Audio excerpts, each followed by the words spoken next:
let's look at it. To find an average, here's a function just sketched. I can find the area underneath that curve. If I know what the function of that curve is, I can just integrate. Say I wanted to know what's the area between here and here. I need to know what those points are, and then I just integrate between those limits. I'll have that area. What about if I want to know, well, what's the average value? Say for this whole point between here and here, what's the average value? It's going to be something like this. So I effectively replace that curve with a rectangle with the same area. And then I'll find the area, divide by the length of the base, as we did before, and that gives me the height of the rectangle, or in other words, the average height. Does that make sense? Here it is, though, written mathematically. Look, symbolically, what does this mean?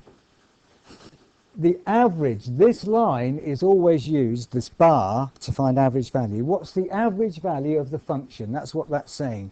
How do I find the average value of the function?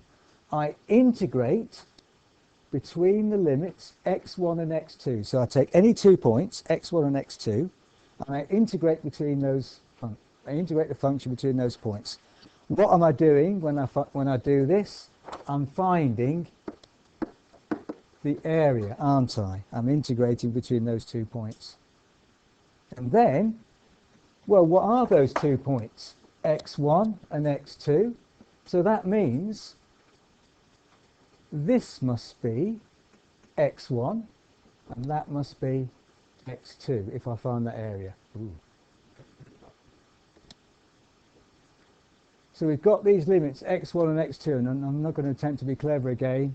Between these 2 points, x1 and x2, we can find that area. And then all I need to do to get the average value is divide by that base length, x2 minus x1. And that's what this formula is telling me to do. There it is. How do I find the average value? I find the area, and then I divide by the base along the x-axis, in other words. Remember, divide by something is exactly the same as multiplying by 1 over it. So another way to write exactly the same formula is that. And you'll see those formulae in the textbook, and they're used to find the average value.